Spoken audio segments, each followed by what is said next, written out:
All right, good morning.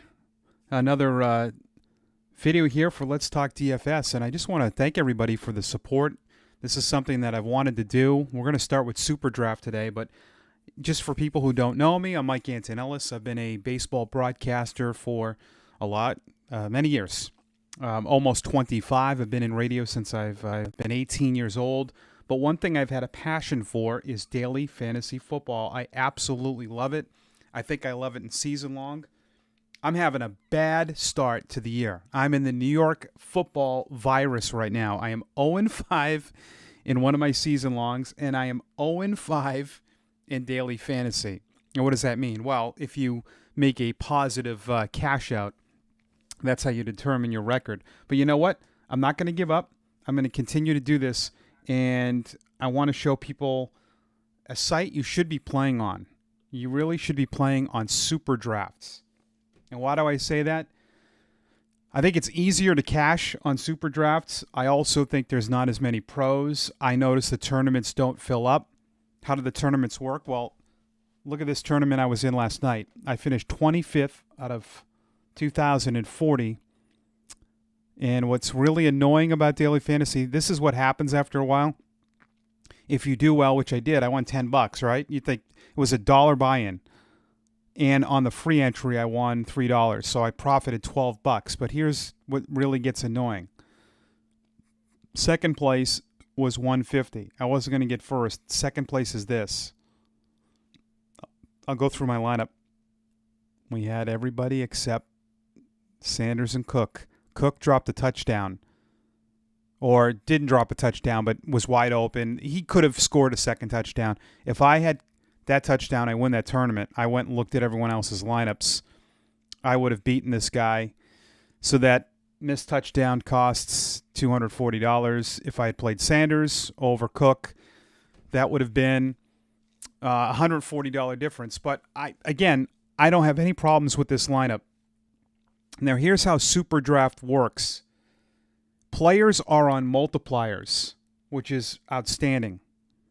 So they're on multipliers. There's a super flex spot in the championship, which you get even more points. So Mike Williams, you get 4.05 times his production. So you get a bonus. I mean, this is the scoring system is DraftKings. He had 27.4 fantasy points times 4.05. Now, if he's not in that championship, I think he was a 2.7. But when you go into the championship spot, it's even more. It's even doubled more. And I thought he was a no-brainer last night because in tournaments, you want upside. And the way you get upside is guys that, for receivers, it's deep passes. Those deep guys like a Brandon Cooks, they're the all-or-nothing guys. Mike Williams could go a game with one catch, but then he could do this. You know, where he had 3 catches. Well, he had 5 catches, 409 yards, 2 touchdowns. So deep guys.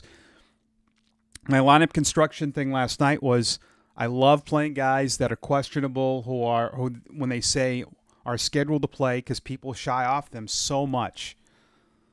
And I knew I had a great feeling last night. Actually, I'll go back to this. When I do a one-game slate, I just go with conviction, and I felt that the Chargers were going to win. I thought the Chargers were just a little bit better. I thought Herbert was going to have a good game, and I thought that New Orleans would struggle in the red zone. That's why I took Lutz. Hit 2.4 multiplier, so he had 15 points times 2.4. That's how kickers in this are valuable.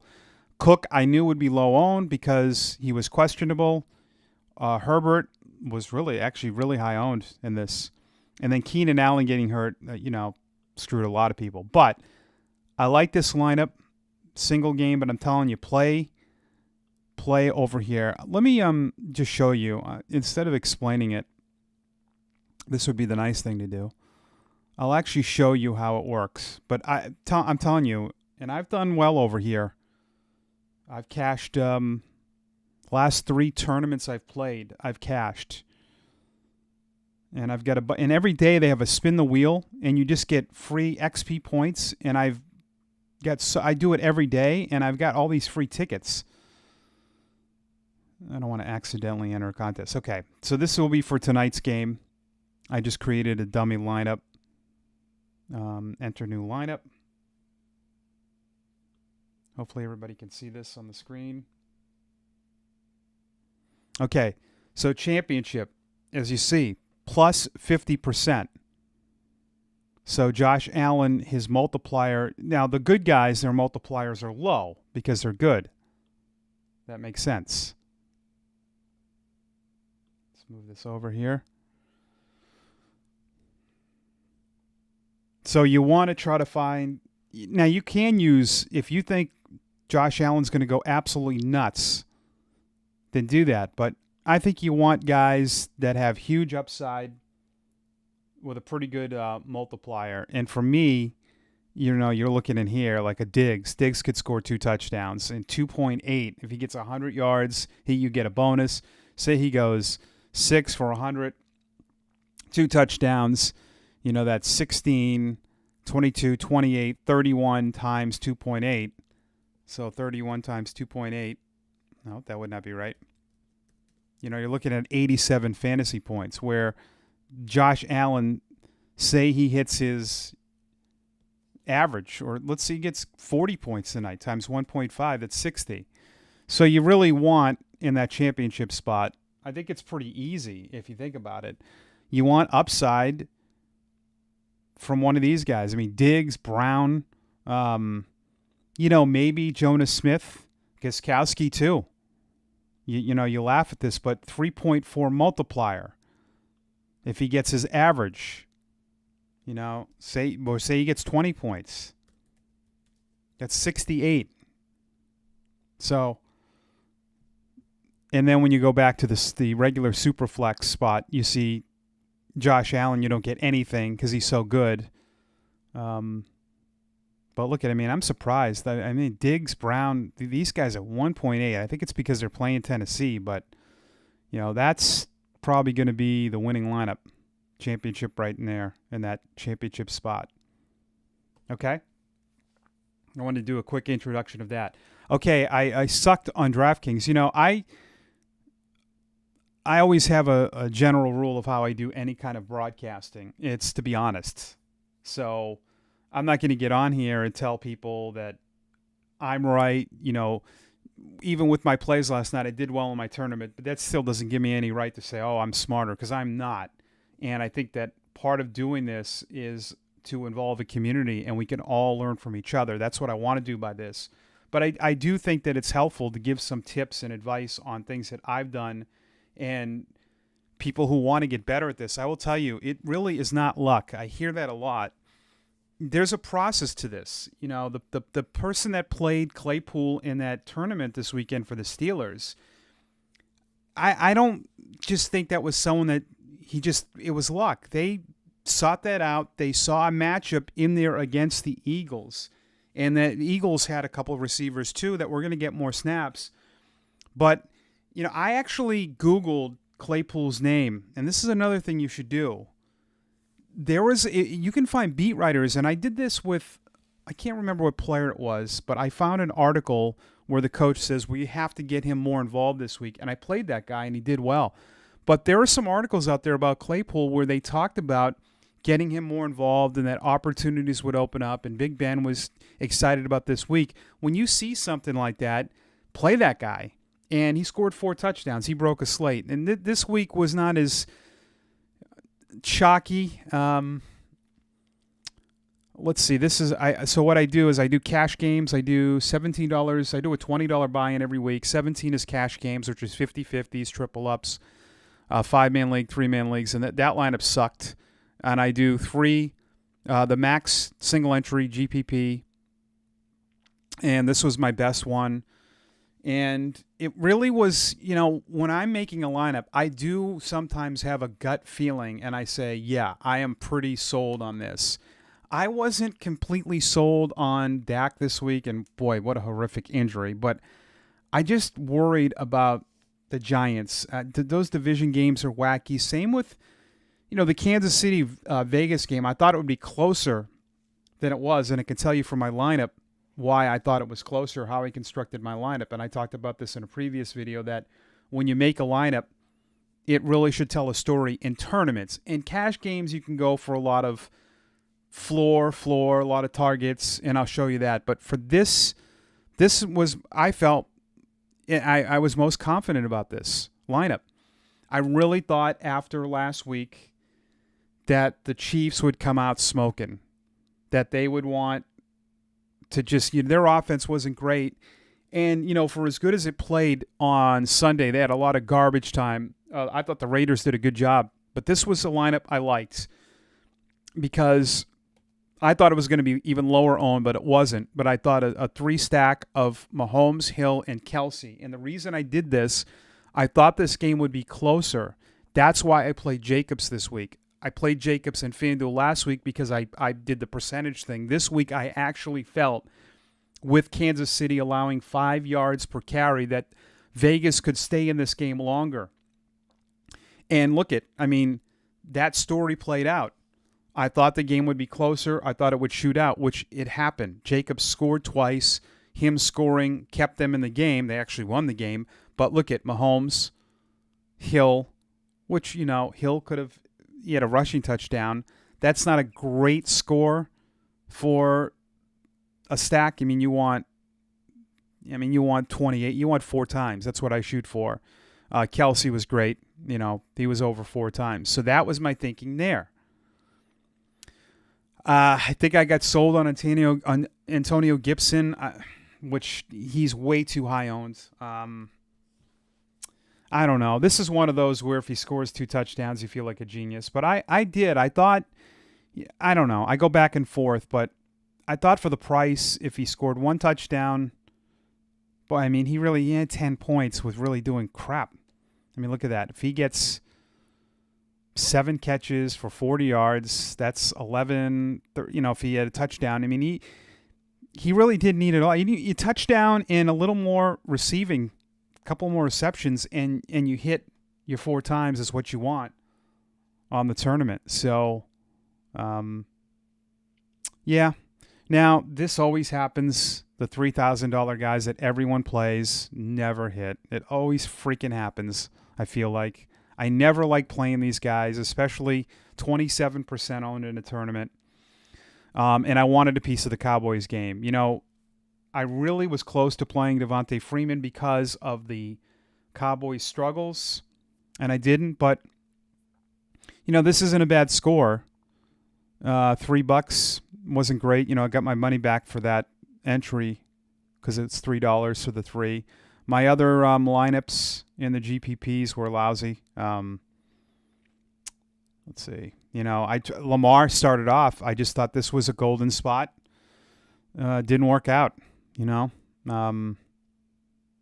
it back with Higgins. This was a disaster. Because of Dak getting hurt. But, Hilaire killed everybody. Cooper is getting shadowed by Bradbury, and I think you always want to stay away. Anytime Cooper is getting shadowed, that guy really does not show up. I've noticed that. He'll be a good play next week. People will be off him. And then Thomas, Atlanta was the worst against tight ends. That game didn't have enough points, I think, either. And then, of course, that was the game that, look at that, Miami winning. Winning lineup. I always like to do this, so I'll go to my best lineup here. I like to compare because I like to see what the winning lineup did. And then I'm telling you, this winning lineup will tell a story. Look at Mahomes. Also, I played that's not the right lineup, but who cares? Look at Mahomes, Watkins, and Kelsey. Then he played Claypool.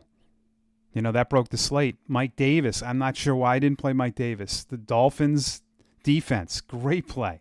These 2 plays, Claypool and the Dolphins, that really sealed the deal. Cooks, who I didn't, oh boy, if you watch my other videos, you know how I feel about that. But this is what happens. That's why you have to go back to guys. And I didn't. I use recency bias, I'll admit it.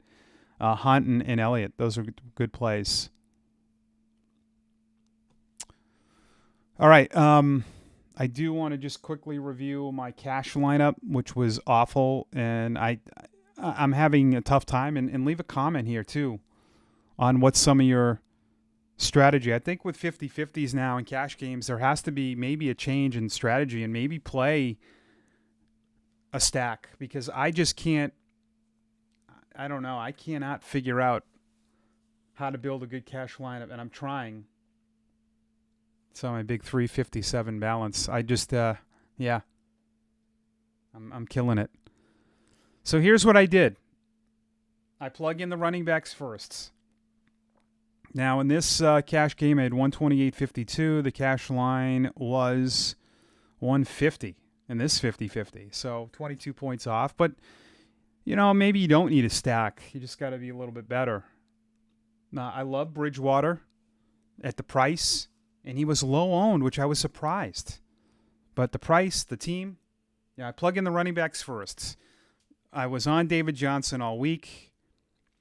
Boy, if he gets the bonus, scores a touchdown, 5,200. I mean, that's, and Houston scored exactly the amount of points they were projected to. Just didn't work. Elliott, I loved. His usage is terrific. Hilaire, I mean, 32 points, 75% owned in 50-50s in the 50-50 I was in here. And he doesn't score. I think this is just some bad luck right here. I mean, you think the running backs in this kind of setting here with the points, if you knew this before, and I told you, you got to find the answers to the tests. If you would have seen this score for both of these, if you go in the future, you're probably playing these two guys. And they're probably playing David Carr too. So I felt good about the running backs. I don't regret that. Receivers, I just get messed up. This whole process was terrible. Crowder, look at that. I mean, I liked it because I went with target share. And he had 10-plus targets in the two games with Darnold. McLaurin's worst week was this week. I never play this guy. I mean, never play him. Backup quarterback probably had something to do with it. But look at the targets going in. 7, 10, 8, 14. And he still had 7. And that was his worst game. And I probably won't play him the rest of the year, and he'll probably have better games. But, I felt for target share, McLaurin, Crowder, and then I went with the cheapo, and I put Kittle in there, figuring let's get the best tight end. I played the wrong one. If I would have played Kelsey, Kittle had a crappy game too. And he's more of a GPP play, I think, because I don't think he's got a great floor all the time, as you see through 3 games. So that didn't work, but, on to week 6. I do like playing still. You're going to go for your ups and downs. Track all your winnings. It's something I do. I know FanDuel had people were really upset because FanDuel, their scoring system locked up, and it happens, people. So, I get it. It's not fun. So there's my week 5. I'll do some week 6 stuff later on. If you want to talk about the showdown tonight, we could do maybe a live chat on Facebook if you'd like to do that. But please leave a comment, share, like, subscribe to this channel, and send me any of your tips. Send me any of your lineups. I'd love to keep this, community. I want this to be a big community here as we talk DFS every week. So enjoy your Tuesday, and we'll do this